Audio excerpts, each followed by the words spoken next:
ये नहीं, किस चीज की उठापटक? इस मासूमियत पे तो दुनिया कुर्बान हो जाएगी किशोर उपाध्याय जी। नहीं, मैं निवेदन कर रहा हूँ। गजब। महर्षि जी आपको पता है क्या? नहीं, दोनों को नहीं पता हो तो फिर मैं अविकल जी से पूछूं पहले। आप नहीं, पता करा पहले। हाँ, पहले अतिथि देवो भवा, देवभूमि में देव रहते हैं और अतिथि देवो भवा होते हैं, तो मैंने सोचा पहले मैं आप देवताओं से, आप मूर्तियों से पूछ लूं। महर्षि जी आपको पता है क्या किस बात की उठापटक? देखिए, उठापटक का कोई सवाल नहीं है। अच्छा, ये धस्माना साहब धस्माना साहब जो कर रहे थे वो क्या था? नहीं, और अच्छी बात है महर्षि जी, सूर्यकांत धस्माना, सुबोध उनियाल, हीरा सिंह बिष्ट, चलो ये छोटे नेता हैं, शेजवार, सूरवीर सिंह शेजवार सबको मालूम, हरीश रावत तो ठीक ठाक नेता है ना प्रदेश में, वो भी वही बात कह रहे हैं जो हम कह रहे हैं, तो कोहराम नहीं है तो क्या है? देखिए, कोहराम की बात नहीं है। बात यह है कि अगर जो परिणाम है वो अपेक्षाकृत हमारी जो उम्मीद थी उसके मुताबिक निश्चित तौर पर नहीं आए हैं, जो जिस प्रकार से हम लोग ने आपकी उम्मीद तो 70% की थी, सुरेंद्र अग्रवाल कह गए थे। तो मैंने आपसे कहा, लेकिन कहीं ना कहीं कोई ना कोई कमी जरूर रही होगी जिसकी वजह से ऐसा हुआ, और इसकी हम समीक्षा पहले हमारे तमाम वरिष्ठ नेता कह चुके हैं कि इसकी हम समीक्षा करेंगे और निश्चित तौर पर आने वाले समय में इसकी समीक्षा होगी। अविकल भाई, कहाँ कमी अविकल भाई, इसमें मैं चाहूंगा जरा आप नॉन प्लेइंग कैप्टन बनिए और समीक्षा कीजिए जरा कांग्रेसियों की। चलिए। नहीं, लेकिन समीक्षा से पहले ये दाल क्यों बटने लगी जूतों में? समीक्षा हो जाती, कागज रिपोर्ट सबमिट हो जाता वीरेंद्र सिंह को, राहुल जी को, सोनिया जी को, ये पब्लिक में भाषण क्यों शुरू हो गया, मैं ये पूछ रहा हूं। अविकल बताएंगे, लोग नहीं बताएंगे, दोनों भाई लोग हमारे। जो हम आशंका पहले जता रहे थे रिजल्ट आने से पहले, वही आशंका सही साबित हो रही है।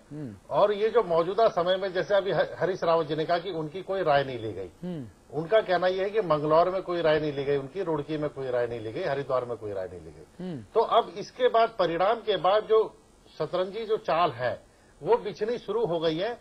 और सबसे बड़ी दुख की बात यह है कांग्रेस के अंदर कि किसी ने भी एक नैतिक जिम्मेदारी नहीं ली है इस हार की। कम से कम कोई तो एक बढ़कर आके आता कि हाँ मैं इसे स्वीकारता हूं, आगे जनता ने नहीं। अविकल भाई, मुख्यमंत्री जी का बयान जो है वो और उलटवासी है। वो कह रहे हैं कि भुवन चंद्र खंडूरी के जमाने में ऐसा हुआ था, सेम चीज, अगर वो इस्तीफा दे देते उस वक्त तो मैं भी सोचता कि चलो भाई मैं भी इस्तीफा दे रहा हूं, परंपरा फॉलो कर रहा हूं। गजब का बयान है भाई, ये तो गजब का बयान है।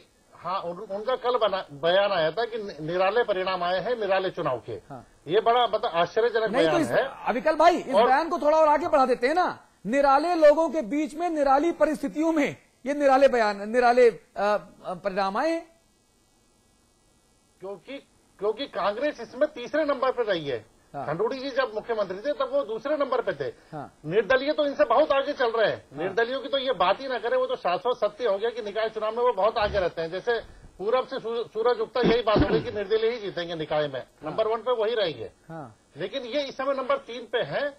और जो धींगा मुश्ती, और जो कल भी हमने बात करी थी कि एक प्रेस नोट बड़ा सा जारी हुआ था जिसमें यह दिखाया गया था कि हरीश रावत के क्षेत्र में बिल्कुल जीरो रहा मामला। तो हरीश रावत भी पलटवार कर रहे हैं, मामला बहुत गंभीर है। अब किशोर भाई इसे बड़ी मासूमियत से कहें कि कैसी जंग, लेकिन किशोर भाई बहुत कांग्रेस की राजनीति में बहुत अंदर तक घुसे हुए हैं और काफी कुछ वो जानते भी हैं। और मुझे लगता है कि इस मन से आज, जबकि दूध का दूध पानी का पानी हो चुका है। हाँ। और हमारे जो इससे पहले वक्ता आए थे उन्होंने बहुत साफागोई से कांग्रेस के अंदर जो चल रहा है वो रखी थी कांग्रेस के लोगों ने।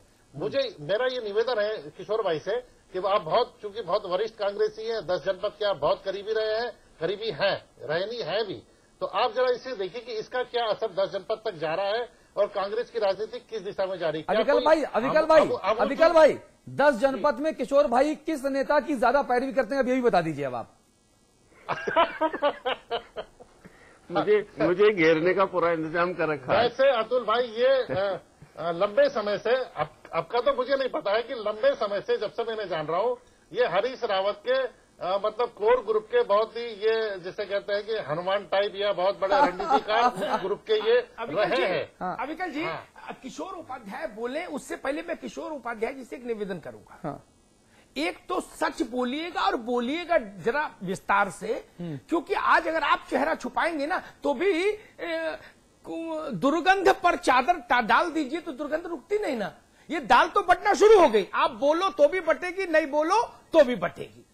तो कम से कम जनता ये तो माने किशोर उपाध्याय ईमानदारी से बोलते हैं, एक। और दूसरी बात मैं कहूंगा, इतनी बड़ी पराजय किशोर जी, कोई महामंत्री, अध्यक्ष, मंत्री, संतरी, कोई कहीं तो आके खड़ा हो और कहे कि हां मैं जिम्मेदारी लेता हूं। कोई तो जिम्मेदारी होगी ना, या नो वन किल्ड जैसिका हो जाएगा कि हारे, बोले पता नहीं क्यों हारे, ये तो कोई तर्क नहीं। बोले मीटिंग करेंगे, बैठेंगे। अरे बारात का एक दूल्हा होता है ना, तो कौन था दूल्हा? कोई तो जिम्मेदारी ले, या अनाथ छोड़ दिया कांग्रेस को। जी किशोर जी। मैं अविकल जी का आभारी हूं, और अतुल जी आपका भी, और अमिताभ जी का भी। लेकिन मैं निवेदन ये करना चाहता हूं अविकल भाई से, किशोर उपाध्याय कांग्रेस का हनुमान है, न वो हरीश रावत का हनुमान है, न विजय बहुगुणा का हनुमान है। पहली बात तो ये है, जब सोनिया जी ने 2000 में हरीश रावत जी को यहां अध्यक्ष बनाया, तो निश्चित रूप से उस समय एक भी कांग्रेस की सीट यहां पर नहीं थी। आपको याद होगा, हम एक भी विधानसभा यहां से नहीं जीते थे जब अंतरिम विधानसभा जो थी, और हमारी जिम्मेदारी थी कि कांग्रेस को यहां पर खड़ा करें। जो जिम्मेदारी दी जाती है उसको पूरा करना चाहिए। लेकिन मैं आपके माध्यम से, जैसे अभी अमिताभ जी ने कहा कि मैं किशोर उपाध्याय साफ गोई के लिए जाना जाता है, ये आप लोग भी जानते होंगे। और मेरा मानना यह है कि हमको इस बारे में, जब टिहरी उपचुनाव के नतीजे आए थे, सबसे पहले उस पर विचार करके और तब करेक्टिव जो है वो स्टेप लेने चाहिए थे।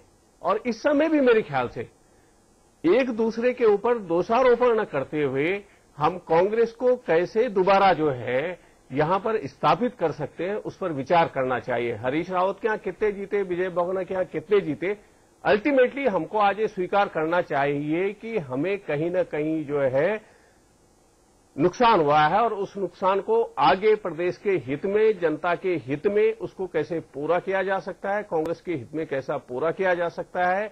आपस में एक दूसरे के बारे में कहने के बजाय इस पर आज विचार होना चाहिए। और निश्चित रूप से जब हम ये कहते हैं कि भाई हमने 5 लोकसभा की सीटें पिछली बार जीती और उसका हम श्रेय लेते हैं, तो इस बार हमको ये भी कहना चाहिए कि नहीं साहब, कहीं ना कहीं गलती होती है, आदमी से गलती होती है, किशोर उपाध्याय से गलती होती है, राजीव जी से हो सकती है। किशोर जी, उत्तराखंड में जो ये घल्लू घारा चलता है कांग्रेस में, इस पर मेरी दोनों बड़े नेताओं से बात हुई। मैंने हरीश रावत से पूछा, हरीश रावत ने कहा कि जो बस का ड्राइवर है उसकी जिम्मेदारी होती है कि सारे यात्री सुरक्षित यात्रा करें। ठीक, यही सेम सवाल मैंने अगले दिन मुख्यमंत्री विजय बहुगुणा से पूछा। विजय बहुगुणा जी ने कहा कि केवल ड्राइवर की जिम्मेदारी नहीं है, जो बैठे हैं वो भी तमीज से बैठे, बढ़िया से बैठे, योगदान करें तो बस सुरक्षित जाएगी। अब इसका मतलब मैं क्या निकालूं, मुझे आप समझा दो, मेरी तो बुद्धि काम नहीं कर रही।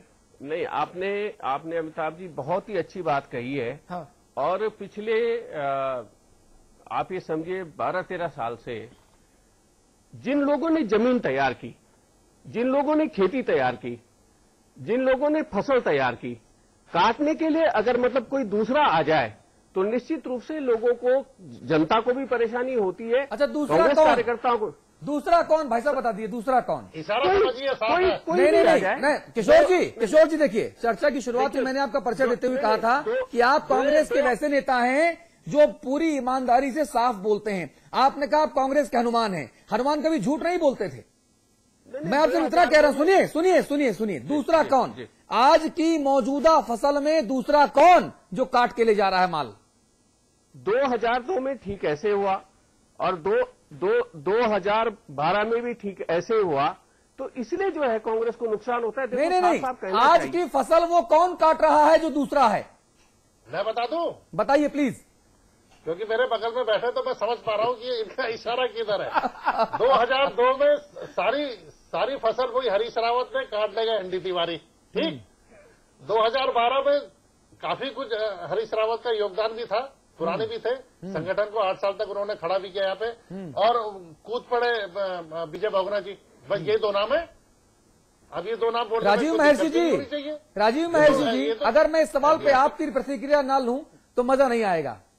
देखिए ऐसा है भाई, आप सुनिए महर्षि जी, ये फसल क्यों कटवाते हैं भाई आप लोग? जिसकी वाली बात मत बोलिएगा। मैं तो संगठन की तरफ से आपसे बात कर सकता हूं, और किशोर भाई ना, किशोर भाई काहे की तरफ से बात कर रहे हैं? ये क्या आरएसएस की तरफ से बात कर रहे हैं क्या किशोर उपाध्याय जी? अजीब बात करते हो भाई आप लोग। नहीं, देखिए मैं आपको पहले भी कह चुका हूं कि जो रिजल्ट है, वो परिणाम जो है वो हमारी उम्मीद के मुताबिक नहीं आए, इसे मानने में हमें परहेज नहीं करना चाहिए। अच्छा महर्षि जी, आपकी उम्मीद या मुख्यमंत्री जी की उम्मीद? दूसरी चीज ये है कि महर्षि चुनाव जी, प्रबंधन, महर्षि जी आपकी उम्मीद और बहुगुणा जी की उम्मीद तो एक ही होगी ना? नहीं, निश्चित तौर पर मेरी उम्मीद वरिष्ठ नेता जितने भी हैं हमारी उनके साथ जुड़ी है। मैं चुनाव प्रबंधन की बात कर रहा हूं। अच्छा। चुनाव प्रबंधन में क्योंकि स्थानीय स्तर पर भी होता है चुनाव, और उसमें प्रत्याशी की तरफ से भी कोई ना कोई कमी हो सकती है। हाँ। इन सब चीजों की हम समीक्षा करेंगे, मैंने आपसे पहले भी कहा। और चलिए, अब चर्चा का बहुत वक्त अच्छा खत्म हो गया हुआ है, क्योंकि अभी 2014 चर्चा का वक्त खत्म हो गया। महर्षि जी, महर्षि जी, महर्षि जी, चर्चा, महर्षि जी, हम काफी कुछ उससे सीख लेकर जो है उसमें चुनाव में पूरे जोश के साथ उतरे। बहुत अच्छी बात है, आप खूब जोश दिखाइए। जनता लेकिन आपके प्रति जोश नहीं दिखा रही।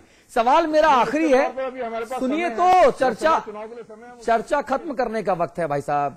मैं सिर्फ आपसे एक एक सवाल पूछ रहा हूं, जवाब बहुत छोटा सा चाहूंगा, 10 शब्दों का ही चाहूंगा। मैंने सुना है कि लड़े फौज नाम सरदार का, जीते फौज तो नाम सरदार का, हारे फौज तो नाम सरदार का। किशोर उपाध्याय जी, यहां पर फौज हार गई है, सरदार कौन है बस मुझे ये बता दीजिए।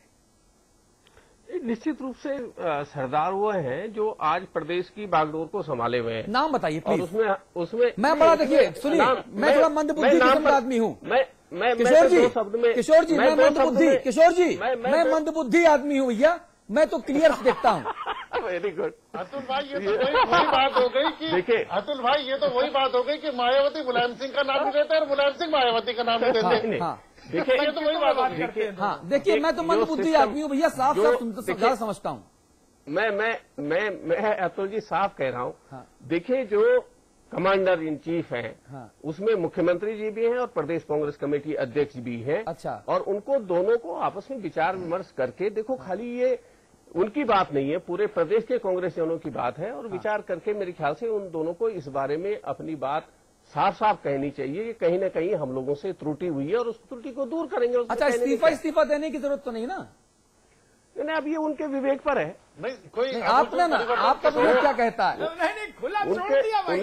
कोई परिवर्तन, किशोर उपाध्याय ने विकल्प खुला छोड़ा कि आपके अंतरात्मा पर है।